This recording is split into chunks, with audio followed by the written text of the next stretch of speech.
Di mana dalam burette ni kita letak kita punya reference standard solution. Dekat dalam conical flask di bawah ni kita letak our Panadol tablet solution. So bila kita titrate until the color has changed, and then we record the values, how many standard solution yang kita guna untuk titrate. Kemudian kita masukkan that value dalam titration equation. From there kita boleh dapat tahu kandungan active ingredient yang ada dalam Panadol tablet yang kita buat solution dari itu. Okay, so that is the purpose of standard solution. Kita perlukan dia sebagai rujukan untuk mengetahui kandungan bahan yang kita nak test. Okay, so kita boleh jadikan paracetamol reference standard itu sebagai standard solution because kita dah tahu kandungan dia berapa. So for example, all reference standard mesti diketahui dia punya concentration, dia punya kandungan.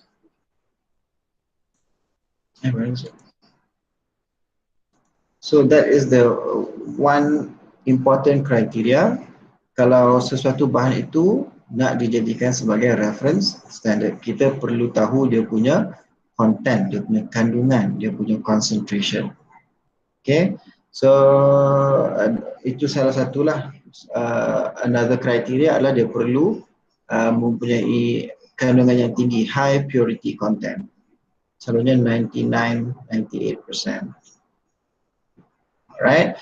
And satu lagi kriteria adalah tidak mudah bertindak balas dengan moisture. Okay, ada 3 atau 4 kriteria. Kita tengok balik dalam chapter 2. So that is reference standard. So ada dalam chapter 2 also kamu belajar how to prepare a standard solution. Okay, so dalam lecture note ada step by step saya dah sediakan. So please refer back to the lecture note. Ada dalam Google Classroom. Okay. Sorry itu anak saya.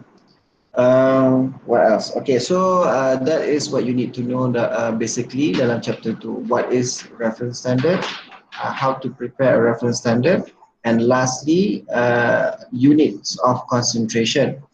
So dalam the lecture note untuk chapter 2 ada 3 unit of concentration yang saya highlight: molarity, molality, and normality.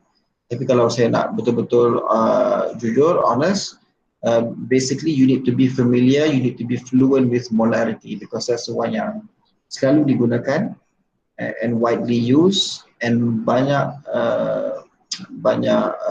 what we call it, banyak pharmacopoeia, banyak testing procedure menggunakan unit molarity. Okay, so basically molarity adalah how you define molarity adalah by a number of moles of solute in liter of solvent. Okay, so that is the definition of molarity. Kalau lah saya kata saya ada satu larutan sodium hydroxide. Okay, so macam mana saya nak tahu kandungan larutan sodium hydroxide tu? Katakanlah dalam satu mug yang saya pegang ni, bekas container beaker ni, saya kat sini ada measurement. So 250 milliliter solution sodium hydroxide katakanlah for example. So macam mana saya nak tahu what is the concentration of this solution? Saya perlu tahu berapakah bilangan mol sodium hydroxide yang ada di dalam solution ini. So katakanlah kalau saya nak prepare 1 molar sodium hydroxide solution, so saya perlu timbang a certain amount of gram of sodium hydroxide pellets, larutkan di dalam 0.25 liter water. So daripada gram tu kita boleh convert pada bilangan mol because the relationship antara gram dan mol boleh dibuat. Let me open whiteboard. Start.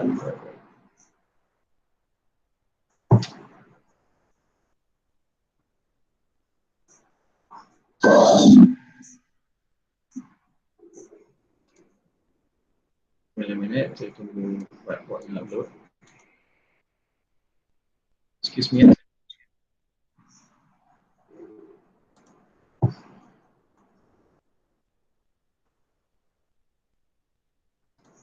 Okay, so the definition of molarity.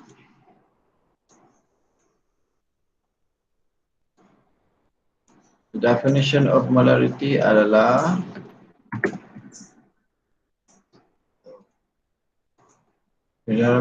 definition of molarity adalah M is so number of moles divided by liter solution.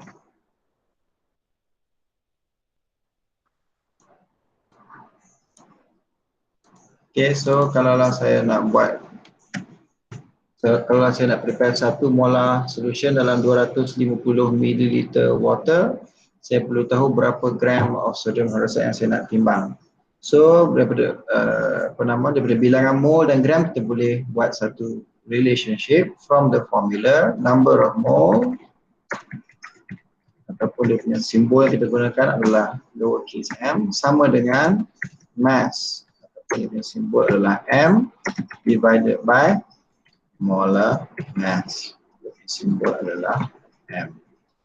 Okay, so this is the relationship. Kalau kita tahu berapa gram dia, kita boleh tahu dia punya bilangan mol. Okay, molar mass kita boleh cari daripada periodic table. So this is masih lagi a refresher on chapter 2. Kawan kamu masih lagi still duk join. Saya tak mau nanti bila saya dah start orang still duk join, so saya kena stop admit orang masuk. So that's basically it yang kamu perlu tahu daripada chapter 2. What is reference standard, the definition of reference standard, the criteria of reference standard, how to prepare a reference standard solution, and lastly the units of concentration. Ada 3, tapi basically make sure you understand what is molarity and how to calculate molarity. Okay, so basically you need to know the formulas here that I've listed here. Molarity sama dengan number of moles divide liter solution. Number of moles pula sama dengan mass divide by molar mass.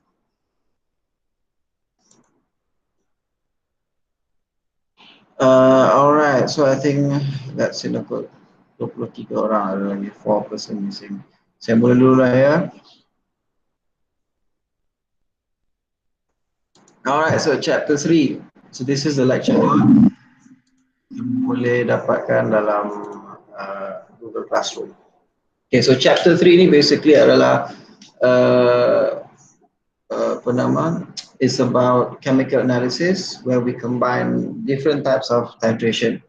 So there are basically 4 types of titration and you need to differentiate all the types. Kamu perlu tahu perbezaan antara setiap jenis titration because different types of titration ada different purposes, ada different ubat yang kita boleh guna untuk test. So certain ubat boleh ditest melalui acid base titration. Certain ubat hanya boleh ditest melalui complex symmetric titration. Kenapa? Because of the structure of the ubat, the chemical structure yang ada dalam active ingredient of the pharmaceutical drug, the structure. So this is what I'm doing. Saya kena stop, saya kena buka window, saya kena admit. Mana saya stop tadi?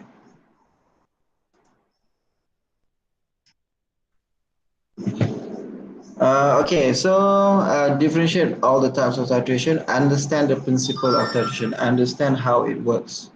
Excuse me, let me silence my phone. So understand the principle of titration and finally identify the purpose of titration. Make sure kamu tahu titration, acid-base titration selalunya digunakan untuk test ubat apa. Redox titration selalunya digunakan untuk test ubat apa. All are listed in this lecture note. So let's get into it. Titrimetry ataupun titration. So titrimetry and titration is the same thing, just different names for the same thing. So these are the 4 types of titration: acid-base, redox, precipitation, and complex symmetric. So in the videos dalam Google Classroom tu ada video demonstration videos of each of this titration except for complex symmetric. Okay, so because kita hanya akan go through acid base, redox and precipitation. Complexometric saya nak leave out, saya nak omit for now. So basically all you need to know hanyalah tiga saja, acid base, redox and precipitation. So make sure you need to make sure you understand what is acid base titration. Make sure you understand what is redox titration and what is precipitation. Kamu perlu tahu macam mana nak bezakan antara ketiga jenis titration. So let's get into the first one, acid-base titration. From the name itself, kamu dah boleh tahu ini adalah titration antara acid dan base. So you need to remember, titration adalah is a method where we are trying to identify the concentration.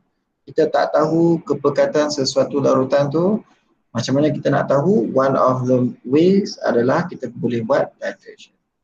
So acid-base titration maksudnya kita nak kenal pasti the concentration melalui titration. And one of the solution must be acidic and the other must be basic, ataupun the other way around. So these reactions are also known as neutralization reaction because acid akan meneutralkan base and base akan meneutralkan acid. Alright, so kalau kita nak kenal pasti kepekatan acid, kita titrate dia dengan base. Lama kelamaan acid itu akan dineutralkan oleh base and vice versa, sebaliknya. Okay, kita namakan dia sebagai acid base titration because of the chemical properties of the solution. Ubat tu kita dah kenal pasti, okay, dia punya active ingredient ni is acidic. So kita boleh guna basic standard solution untuk titrate dah. Because kita tahu acid akan bertindak balas dengan base dan akan dineutralkan. Alright. So this titration boleh dibahagikan kepada tiga kategori: acidimetry, alkalimetry dan juga non-aqueous. So don't be intimidated by the name. Acidimetry basically hanyalah bermaksud the determination of acidic solutions concentration. Katakanlah kamu masuk makmal, kamu ada satu ubat tu, dia punya active ingredient bersifat acidic. Don't worry about how you know whether it is acidic or not. Just katakanlah kamu buka dalam pharmacopoeia, kata okay, this active ingredient is acidic. So kalau kamu nak titrate that that solution, that acidic solution, that means kamu nak kenal pasti the concentration of the acid solution. That means you are doing acidimetry. Okay, acidimetry adalah perbuatan di mana kita nak kenal pasti the concentration of the acid solution. Itu sahaja. It's a fancy word of that. Okay, alkalimetry adalah sebaliknya. Kalau kita ada satu solution yang bersifat alkali, bersifat basic, dan kita nak kenal pasti dia punya concentration, kita titrate dia dengan acid. So kalau kita nak kenal pasti the concentration of a basic solution ataupun of an alkali, that means we are doing alkalimetry. Okay, that is how you differentiate antara acidimetry dan juga alkalimetry. Simple enough. Okay. Apa nama? Dekat bawah ni saya ada highlight. An indicator solution that changes color is used to indicate the solutions are neutralized, signaling the endpoint and the equivalence point. So if I go back here to this animated GIF, kamu boleh tengok bila dia titrate at a certain point, warna di dalam conical flask, warna solution dalam conical flask ni akan berubah. So the color changes because of the presence of one solution called indicator solution. 1 minute, excuse me, somebody is joining.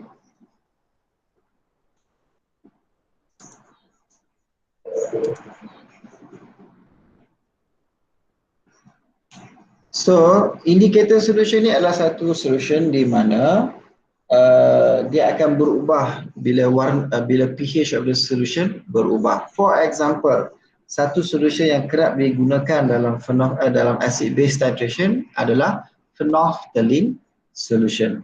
Phenolphthalein solution. So phenolphthalein solution ni adalah a clear solution, tak berwarna. Tetapi bila dicampurkan dalam solution base, a basic solution, dia akan bertukar jadi warna pink ataupun jadi light purple, light pink. Okay, ada dalam within those spectrum, within those range. Kalau dia dicampurkan dalam solution yang berasid, dia akan maintain clear solution.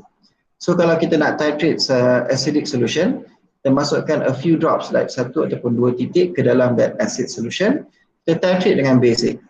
So acid solution tu lama kelamaan dia akan bila dicampur, bila dititrate dengan basic standard solution, lama kelamaan this acid solution dekat dalam ni akan dineutralkan. Bila dia neutralkan, dia tak bertukar color lagi. Okay, tetapi bila sampai dia terlebih sikit, dia jadi, bila kita add 1 more drop of basic solution, dia akan jadi warna dia berubah because the solution dalam conical flask ini bukan lagi acidic, dia dah jadi basic. So for naphthalene solution, bila dah dicampurkan dalam basic solution, bila dah berada dalam basic solution, dia akan bertukar jadi warna pink ataupun light purple, light pink. So that is the point where we stop our titration. Warna sudah berubah, signaling the end of titration because the solution in the conical flask sudah di-neutralize. Okay, dia bukan lagi acid, dia sudah jadi basic solution. So we stop our titration and we record the volume of the standard solution yang kita guna untuk titration tadi, 10 ml ke 20 ml. That value kita masukkan dalam titration equation. M1 V1 equals to M2 V2. So from there kita boleh dapat tahu dia punya concentration. If you remember, dalam M1 V1 tu adalah molarity, the concentration. V adalah volume. So how many volumes we use to titrate? So masukkan dalam that equation. Alright, so that is acidimetry and alkalimetry. Straightforward. Ini saya nak skip. Never mind this. So this is the titration equation. Some people wrote it like this: NaVa equals to NbVb. It's the same thing. N adalah apa nama? Another symbol untuk concentration. Sometimes saya dah mention tadi, expression of concentration ada 3. Molarity, molality and normality. So in this case, N stands for normality. Masih lagi concentration. Tapi kalau kamu nak senang, saya akan ubah lah. I'll change it right now. Okay, saya dah ajar M tapi kat sini tulis N. So M. Sini pun M. So that tak berlaku any confusion. So Ma, A stands for acidic. B is for base. So M is the molarity of acid, V is the volume of acid, Mb is the concentration of base, Vb is the volume of the base. So from the values of the titration, kita boleh masukkan dalam this equation, kita boleh dapat tahu what we want to know. Okay, so for example, this is the calculation of a titration equation. Wait, let me change the symbol also. Excuse me ya, saya dengar bunyi-bunyi anak saya dulu lari-lari, so saya jadi terkejut. Ma and Mb. Change here also. M.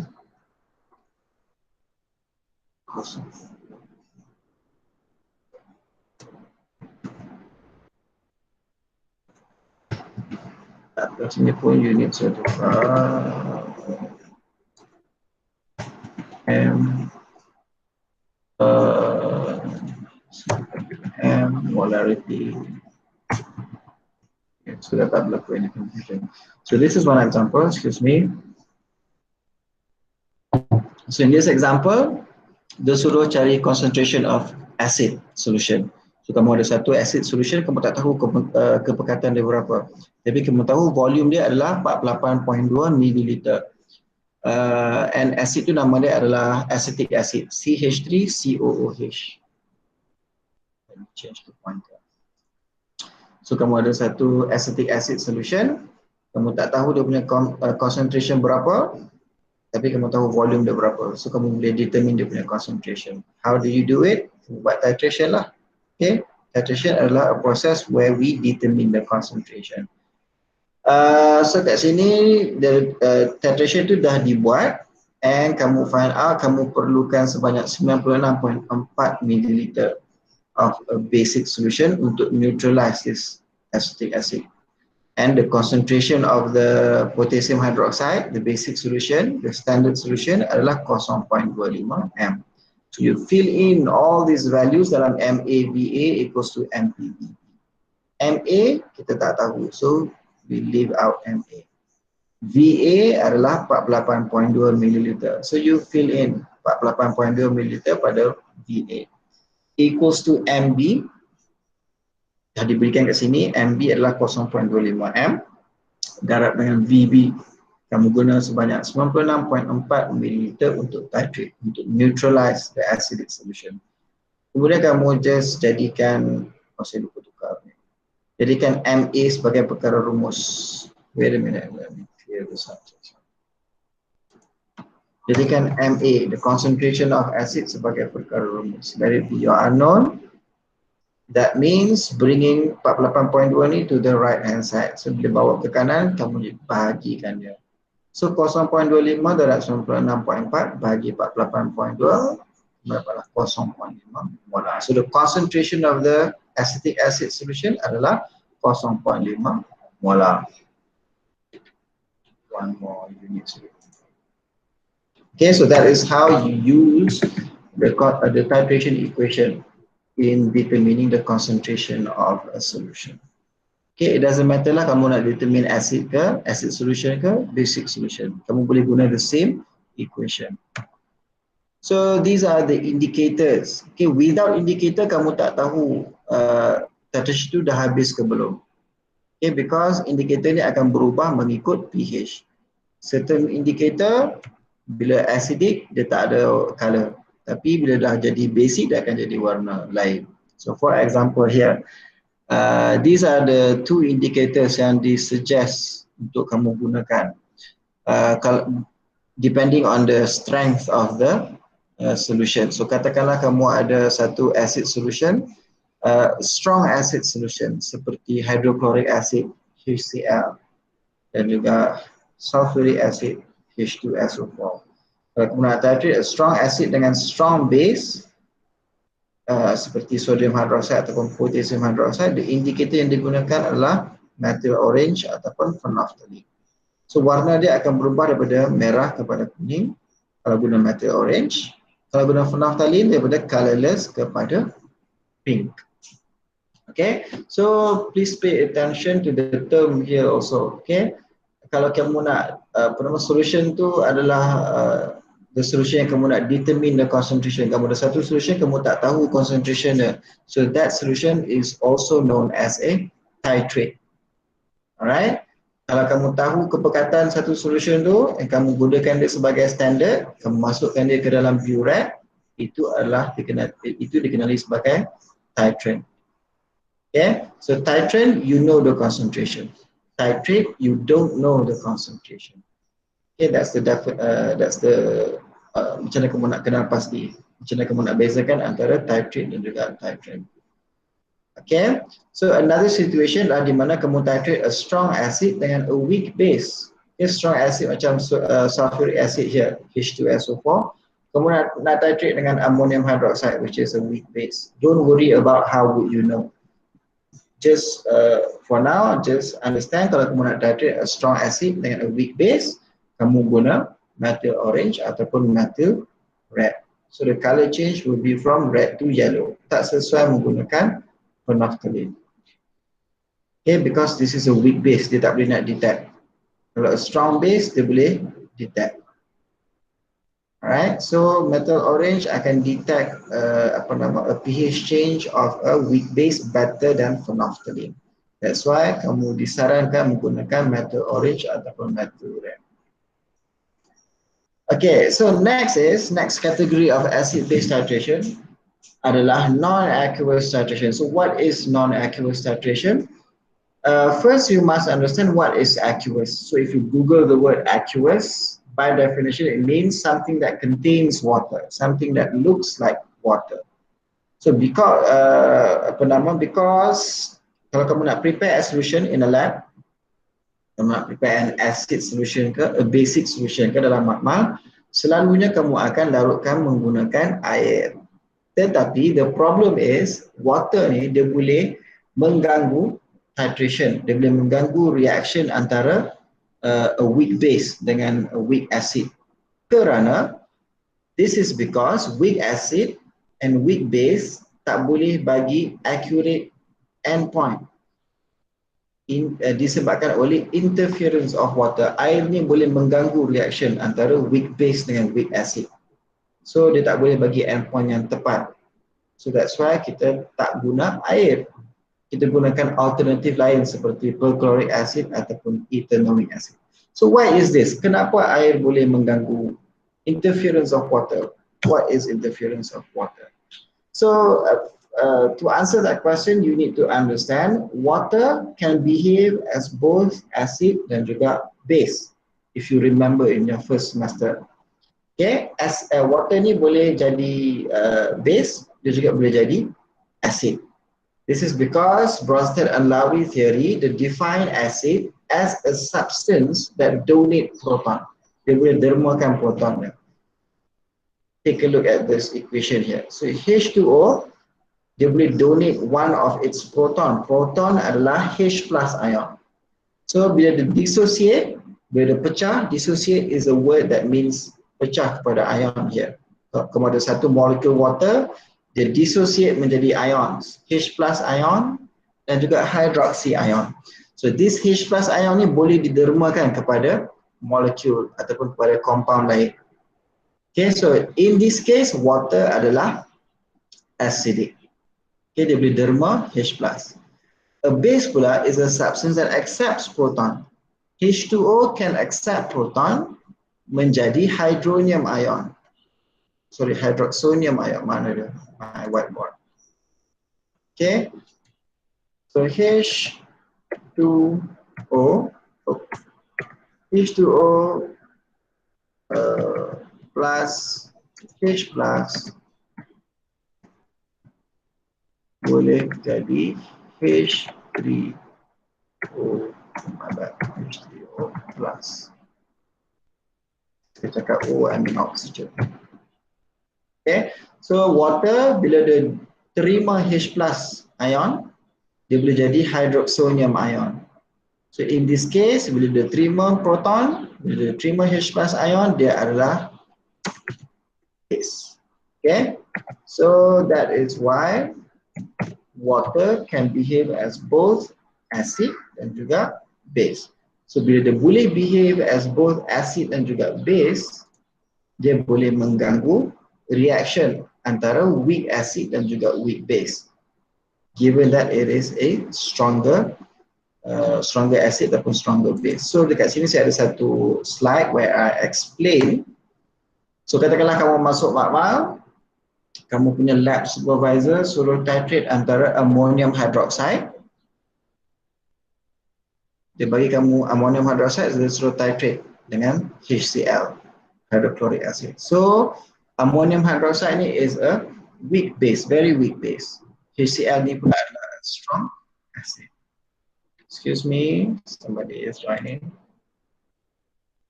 Amira. Welcome Amira.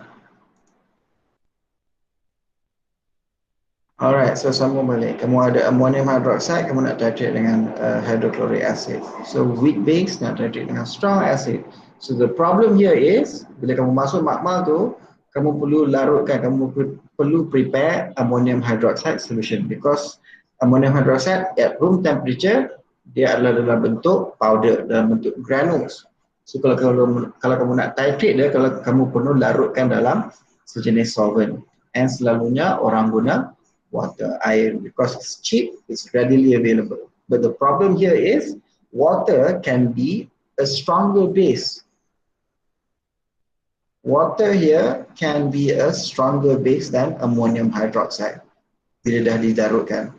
So kalau kita titrate dia, so this is ammonium hydroxide solution, sorry, this is hydrochloric acid solution. Kalau kamu titrate dia dengan ammonium hydroxide solution dalam water tadi tu, apa yang akan bertindak balas adalah water dengan HCl, H2O and HCl. Ammonium hydroxide akan diketepikan. because H2O is a stronger base. So a strong acid akan lebih cenderung untuk bertindak balas dengan a stronger base. So that is why that is the definition of interference of water. So as you can see from this chemical equation, HCl dia dah donate dia punya proton. Daripada HCl tinggal Cl minus saja. Because H plus ni dah diberikan kepada H2O menjadi H3O plus. Okay, so H2O adalah base because they accept H plus. HCl adalah acid because they donate dia punya H plus. So in the end, ammonium hydroxide masih lagi sama seperti asal. Tidak bertindak balas pun, nothing has changed. So tetapi the problem is the color of the solution akan berubah because dia hanya detect pada asalnya dia adalah base tapi sekarang dah jadi acidic. H3O plus ni adalah acidic. So warna of the solution akan berubah. Tapi dia berubah bukan sebab ammonium hydroxide yang bertindak balas, sebab water yang bertindak balas. So tak accurate, endpoint tu tidak tepat.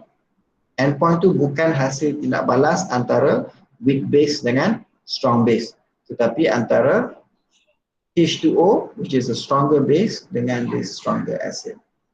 Okay, that is the definition of interference of water. Kita tak mahu interference of water, so kita buatlah non-aqueous titration. Kita ganti water tu dengan other solvent. Okay, so this is another example dalam an acidic environment. Kalau kita guna weak acid dengan weak acid dengan strong base. Okay, so what other solvents yang kita boleh guna sebagai ganti kalau kita tak mau guna air? So ada 4 jenis solvents here: aprotic solvent, protogenic, protophilic and amphiprotic. So dekat sini each slide akan define and also akan bagi example. So contohnya aprotic solvents, these are solvents which are chemically inert, dia dah stabil dan tidak akan bertindak balas dengan mana-mana reaction, acid base reaction I mean. So kamu boleh guna chloroform dan benzene ganti. So kalau kamu nak dissolve ammonium hydroxide tadi tu, tak mau guna air, boleh larutkan di dalam chloroform. Kemudian titrate lah dengan hydrochloric acid. So chloroform tidak akan bertindak balas dengan hydrochloric acid. Kalau kamu ganti H2O ni, water dengan chloroform, chloroform tidak akan bertindak balas dengan HCl because dia dah inert, dia dah stabil. Inert is the word for stabil, dia tidak cenderung untuk bertindak balas. Alright, so apa yang akan bertindak balas adalah HCl dan juga ammonium hydroxide. Next alternative adalah protophilic solvents. These are solvents acidic that yields high protons. Okay, so bila dia dah acid, dia tidak akan bertindak balas dengan acid. Kalau kamu ada basic solution, kamu pilihlah protogenic solvent ataupun aprotic solvent. Okay, acid tidak akan bertindak balas dengan acid. So sulfuric acid, hydrochloric acid, nitric acid, kamu boleh guna ni untuk larut ammonium hydroxide.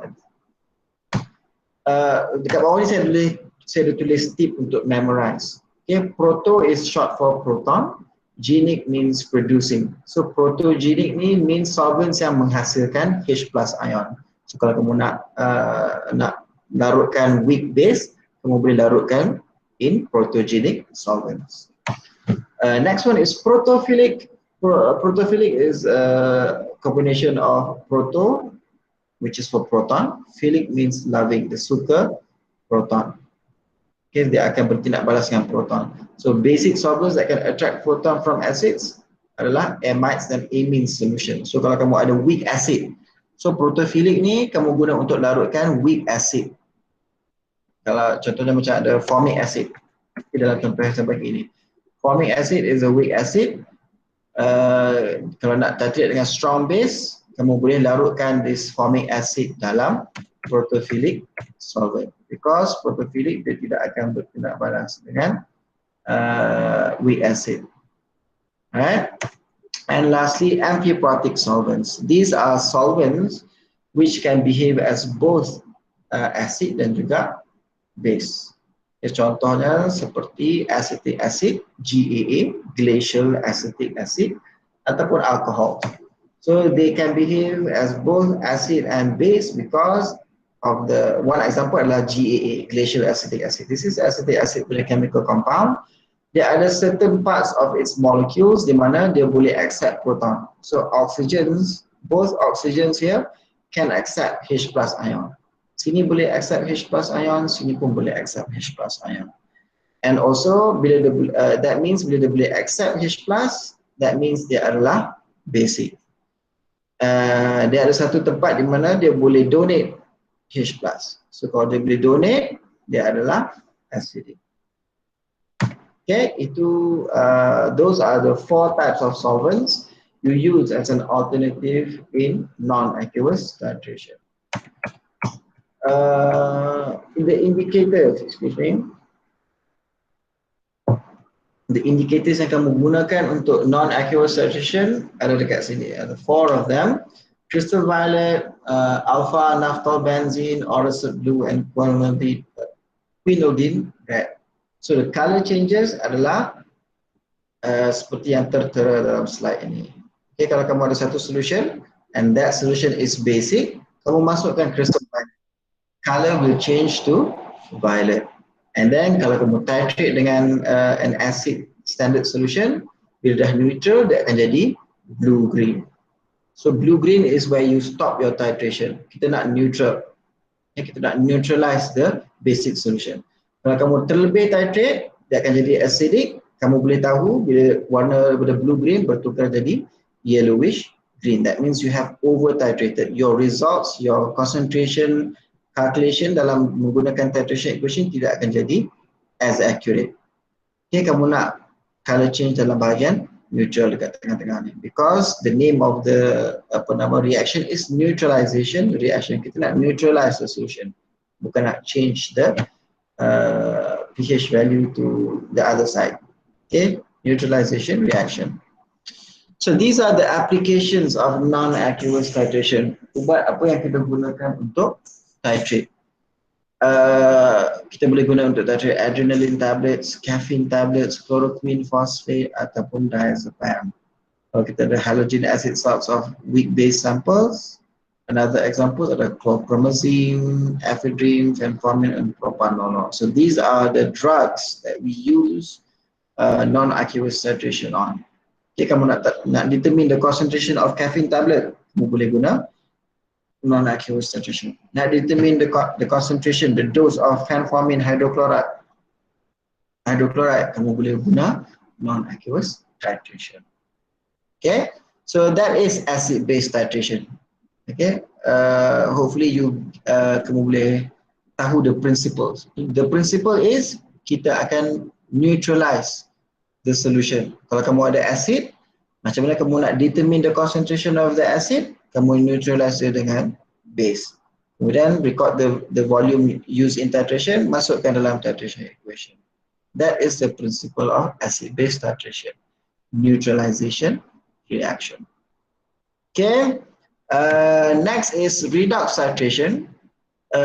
Redox titration is also masih lagi titration, so we are still trying to determine the concentration. Cuma dia punya principle sudah berubah because the chemical molecules of these solutions of these drugs berlainan sedikit daripada acid-based titration reaction tadi. So before we get into that in detail, we must first understand what is redox. So redox is a combination of words antara reduction dan oxidation. Excuse me, Nurul Mardia not join.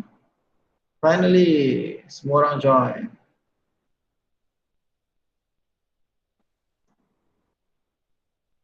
Okay, so redox is a combination of 2 words, reduction and oxidation. This also you've learned in your first semester. So this is this is why you learn all those things dalam first semester dulu. Ada dia punya kesinambungan. There are uses for the things you learn in your first semester, your first year. Those are the fundamental blocks. Kamu perlu build your basic knowledge tentang chemistry. Because all the analysis, pharmaceutical analysis bergantung pada basic knowledge in chemistry. So reduction, if you forget, don't worry, kita akan buat refresher kat sini. So redox is a combination of two words. It's a process, two processes, reduction and oxidation. Okay, reduction and oxidation, RED from reduction, OX from oxidation. So this is a process of the transfer of electrons between two chemical compounds. So kalau kita ada chemical compound A dan chemical compound B, so bila kita campur kedua-duanya, the electron will be transferred from A to B. So A akan lost electron, B akan gain that electron yang A lost tadi tu. So this process kita kenali sebagai reduction, oxidation ataupun redox process. Okay, oxidation is a process where we lose electron. So kalau compound A tadi tu lose electron, that means dia undergo oxidation process. Kalau compound B terima the electron, the gain electron, that means it underwent reduction process. So both processes are complementary of each other. Bila A lose electron, dia akan pergi kepada B. Dia tak akan pergi kepada bahan-bahan lain, pada udara ke tak. Okay, complementary of each other, berlaku serentak. Because A and B is mixed together, bertindak balas antara satu sama lain. Alright, so one example, one famous yang selalu digunakan, widely used examples of redox adalah proses karat. Kamu ada satu bahan besi, pagar ke, basikal ke, whatever that is iron, made up of iron. So bila terdedah kepada kelembapan dan juga udara, dia akan berkarat. So karat is known as iron oxide, Fe2O3. So this is iron oxide. Iron oxide adalah karat. Besi itu pada asalnya adalah iron sahaja, keras, berkilat, tapi bila berkarat dia jadi rapuh, tidak lagi berkirat, kasar. So that is this is the process, the chemical equation that demonstrate that shows you where the electron goes. So tengok kat sini, pada asalnya sekejap, saya nak tunggu kat bawah tu hilang. Oh tak boleh, kalau saya gerak dia akan naik. Never mind, kita main kat sebelah ni yang besar ni. Okay, so from here kita tengok iron Fe, pada asalnya dia adalah Fe, dia lost electron. How do I know the kehilangan electron? Because of the 3 electron on the right hand side. So please remember, dalam chemical equation kita tak guna negative notation, kita tak guna minus symbol.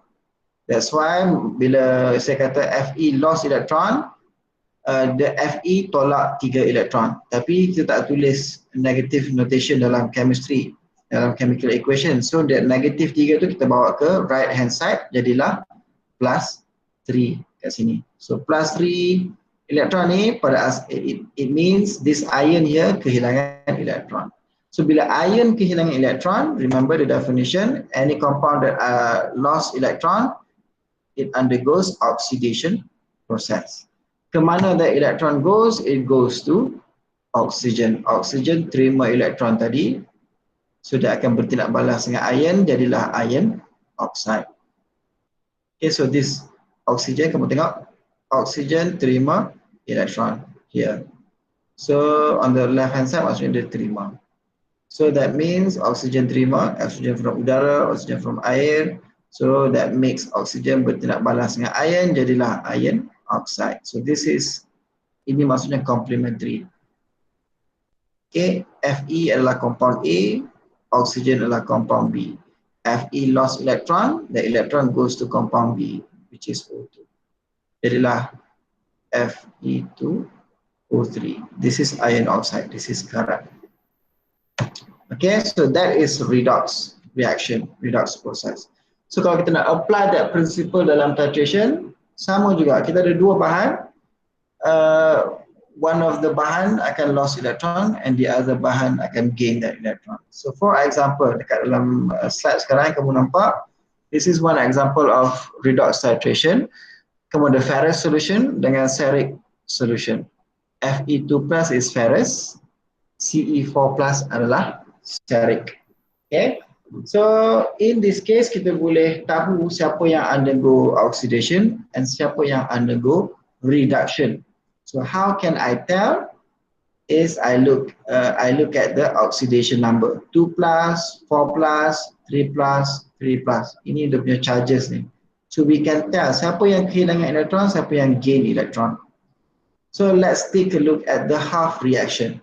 Half reaction meaning kita tengok apa yang berlaku pada each compound, pada ferrous dan pada ceric.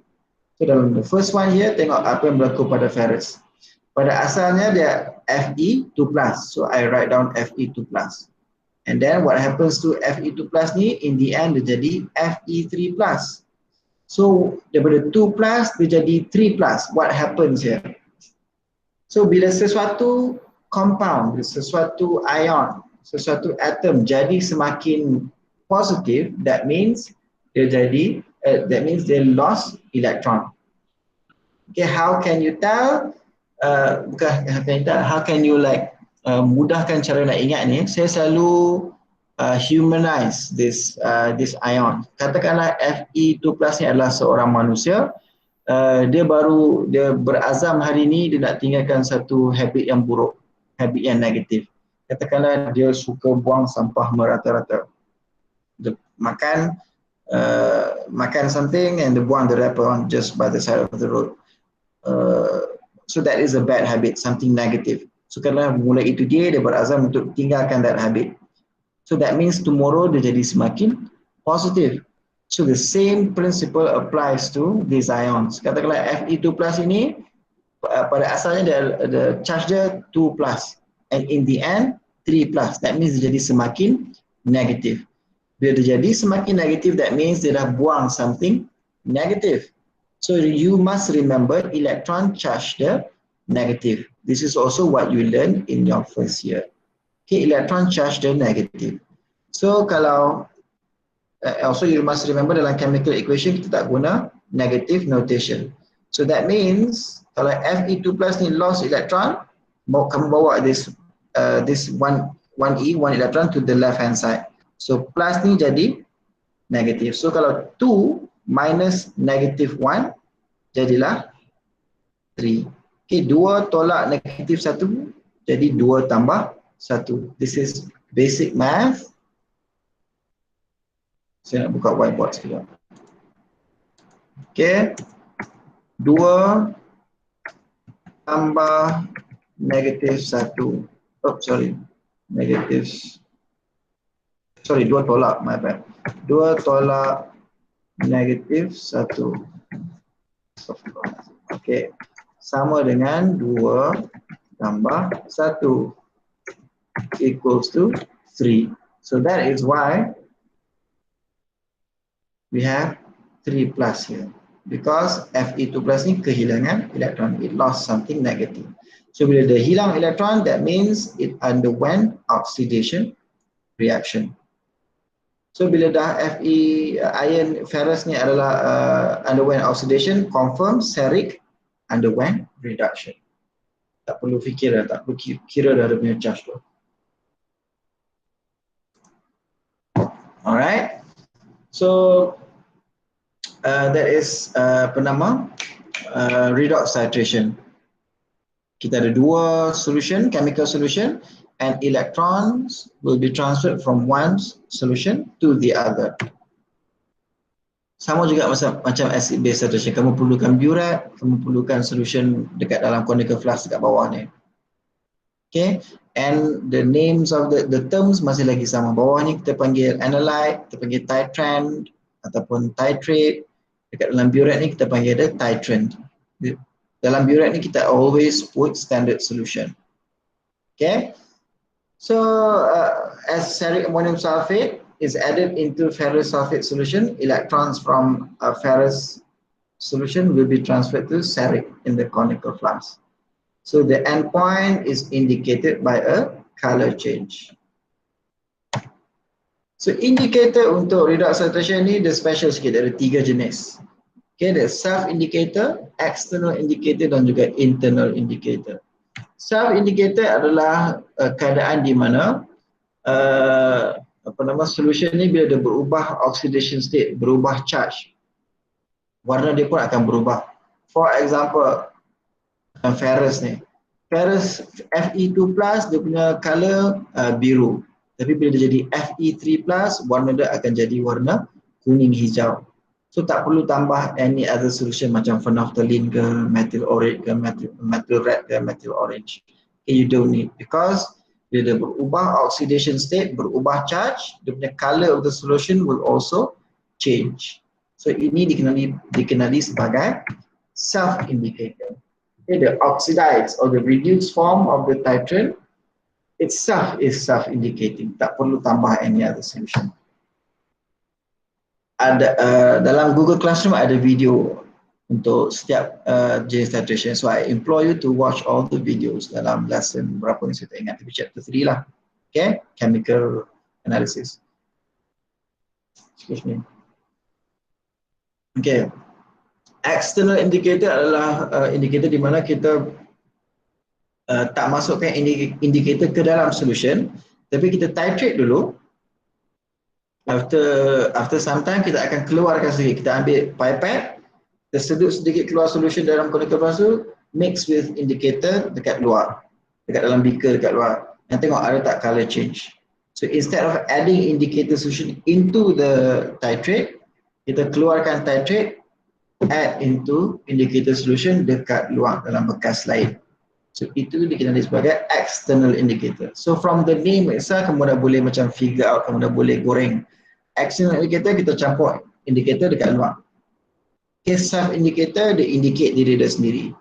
And that brings us to our final indicator untuk redox titration, internal indicator. Internal indicator ni sama macam phenolphthalein, methyl red tadi. Kita campur a few drops of indicator solution ke dalam titrate, ke dalam analyte, ke dalam sample solution before we begin our titration. Okay, then color change akan berlaku depending on the solution, indicator solution. Okay, so the application, so di dalam video ni saya attach, dalam lecture note ni pun saya attach vitamin C titration lab control. So ini kita nak determine the content of vitamin C in the solution. Boleh guna redox titration. So applications, kat sini saya ada list 5 ascorbic acid tablet. Vitamin C tu ascorbic acid lah. Okay, paracetamol also kita boleh guna redox titration. Ferrous fumarate tablet, ubat untuk nak supply darah merah, bantu help build up produce darah merah, ferrous gluconate tablets ataupun chlorpromazine tablets. So if you watch the videos, ini ascorbic acid 4 minit.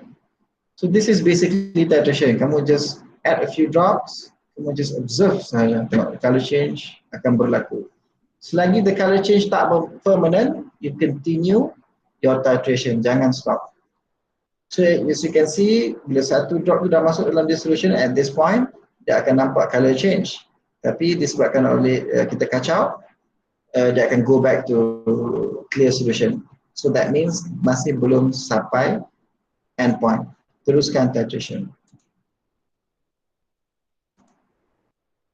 Belum lagi, masih lagi colorless.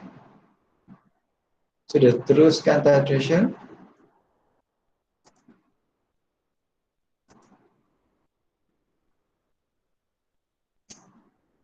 And a few seconds lagi, 30 seconds.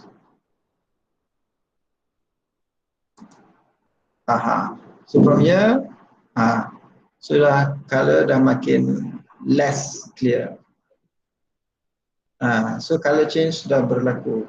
Walaupun tak terang, tak obvious, kita nak sedikit saja because kita nak change the, kita nak tahu the electrons has been transferred. Tak mau transfer banyak-banyak. Kita nak tahu the beginning the electrons started to transfer, that is where we end. So tak mau over titrate.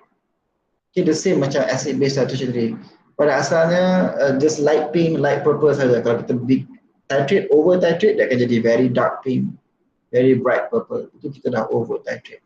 Kita nak betul-betul neutralize and lebih basic sedikit saja. Okay, saya nak power through one last type of titration, which is precipitation titration. So these are titration that produce precipitation. Precipitation maksudnya mendakkan. It is also known as argentometric titration. Okay, argentometric titration. It is also known as argentometric titration because the compound that is usually involved in precipitation titration adalah silver nitrate, and the chemical symbol for silver adalah Ag, argentum, which is the Latin word for silver. So in this lecture note slide, saya attach one video, 3-minute video, determination of chloride by Moore's method. Okay, Morse method itu adalah salah satu method untuk precipitation titration. So these are the chemical, don't be intimidated by the chemical equation yang saya sertakan dalam slide ini. So just understand the most common types of substance that involves in precipitation titration adalah metallic halides dan juga silver nitrate. Metallic halides ni maksudnya compound yang ada metal dan juga ada halogen. Contohnya macam sodium chloride.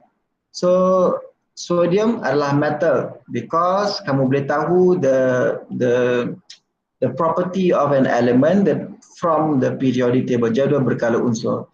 Group 1, elemen group 1 dan group 2 adalah metal, including all the transition metal 1 sampai 12. Okay, those are metal elements.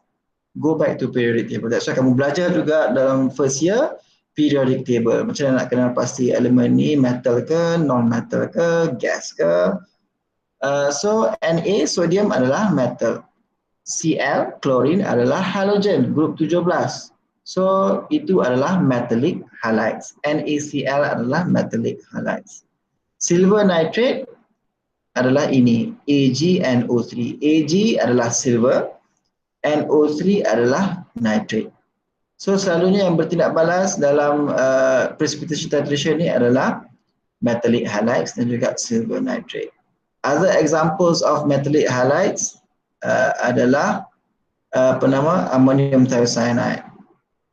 Okay, so bila kita go back to the first chemical equation, silver nitrate bila bertindak balas dengan sodium chloride, dia akan menghasilkan AgCl dan juga sodium nitrate. So AgCl ni saya bold dengan hitam with an arrow down. So kalau kamu nampak arrow down ni maksudnya itulah mendakan yang terhasil, itulah garam yang terhasil. So this precipitation, this mendakan yang terhasil ni tidak boleh larut because silver is very heavy, very tumpat. Dia tidak boleh larut, dia tidak mudah larut dalam just any regular solvent. So that's why dia jadi mendakan.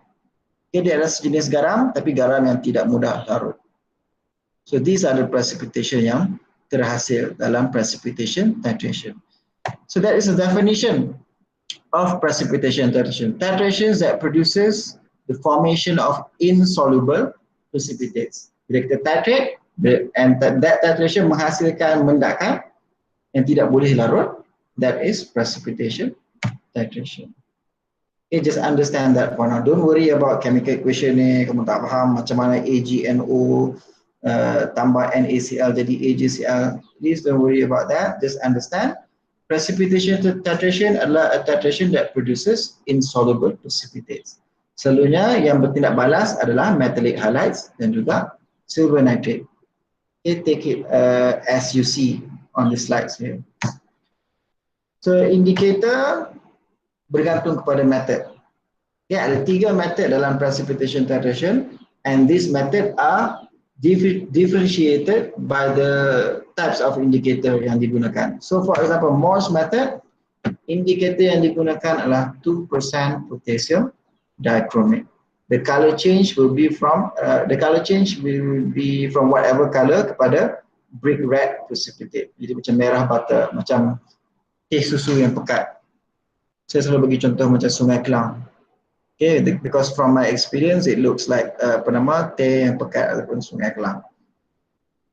Another method adalah, okay, as you can see from the video here. Tadi ada video tak? Tak ada.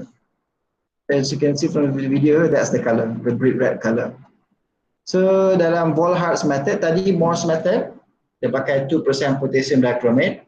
Dalam Volhardt's method pula dia guna ferric alum ataupun ferric ammonium sulfate ataupun ferric nitrate.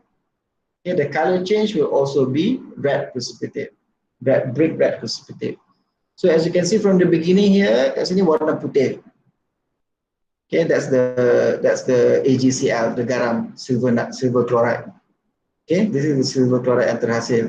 Kemudian bila dia tambah dengan apa nama indicator, dia akan bertindak balas menghasilkan iron cyanide,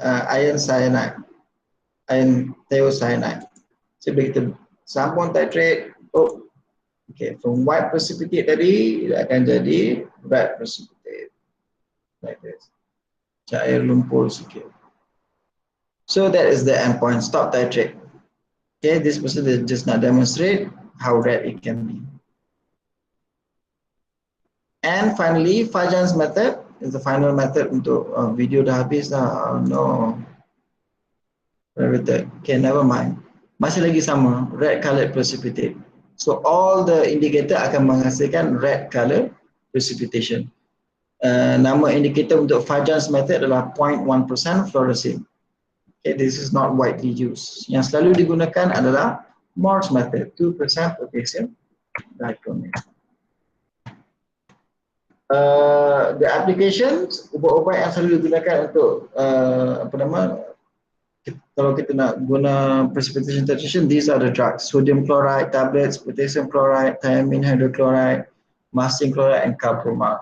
So basically, it is used to estimate the amount of chloride in certain solutions, certain drugs, certain pharmaceutical drugs. Right? So I think that's it for chapter 3. So skip gravimetric analysis. Do you have any questions tentang chapter 3?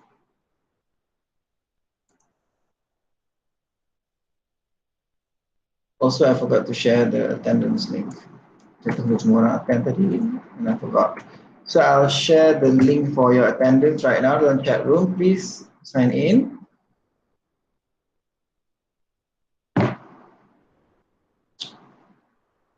So basically that is chapter 3, chemical analysis. We went through acid-base titration.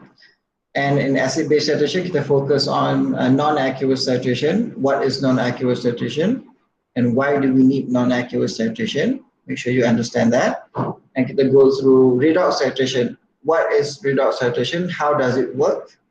And lastly, precipitation titration. How does it work also? Okay, make sure you know the indicators, the drugs that we use for each of these titrations. So kalau tak ada any questions, that's it for today. Thank you. Please don't forget to sign into today's class. See you, if I remember, saya tengok masa plan kamu semalam. Next week is semester break. In 2 weeks time kita ada kelas balik. Okay, so see you in 2 weeks time. Class rep, please remind me, because patutnya kita ada kelas 2 days ago, 3 hari bulan. Tapi saya terlupa, class rep pun terlupa. So please remind me in 2 weeks time. Saya dah hubung dalam kalender tapi saya pun terlupa. Because saya dulu kat rumah, anak-anak pun tak pergi taskar, so saya pun sibuk. So please remind me in 2 weeks time. Please make sure you sign in to today's class. Thank you for joining my class. Stay safe. If you have any problems, please let me know. The video for today will be posted dekat dalam